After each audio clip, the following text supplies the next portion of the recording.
Hi friends, welcome to மட்டைப்பந்து channel. வலுவான நிலையில் ஆஸ்திரேலியா இருக்காங்க. ஆசஸ் தொடரில் 3வது டெஸ்ட் போட்டி அடிலைடில் நடக்குது. இன்னைக்கு டே 3. இப்போ வரைக்கும் ஆஸ்திரேலியா பார்த்தீங்கன்னா 386 ரன்னு முன்னணியில் இருக்கிறாங்க.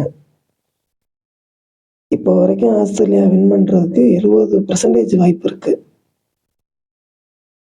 டிராவிஸ் ஹெட் 142 ரன் அடிச்சிருக்காரு. இங்கிலாந்து பந்து வீச்சு ரொம்ப மோசம். பேட்டிங்கு அதை விட மோசம். ஆஸ்திரேலியா இந்த சீரீஸில் 2 பேர் செஞ்சுரி போட்டிருக்காங்க. ஃபர்ஸ்ட் இன்னிங்ஸில் அலெக்ஸ் கேரி அடிச்சிருக்காரு. செகண்ட் இன்னிங்ஸில் டிராவிஸ் ஹெட் அடிச்சிருக்காரு.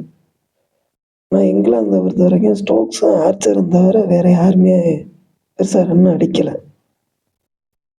அப்படியே ஆப்போசிட்டில் இருக்காங்க ஆஸ்திரேலியா. பவுலிங் ஆகட்டும், பேட்டிங் ஆகட்டும். நேற்று 200 ரன்னுக்கு 7 விக்கெட் இருக்கிறப்போ கூட ஸ்டார்க் ஒரு நல்லா பில்டு பண்ணி அதுலேருந்து ஒரு ஃபர்ஸ்ட் இன்னிங்ஸில் நல்லா ஸ்கோரை கொண்டு போனாங்க.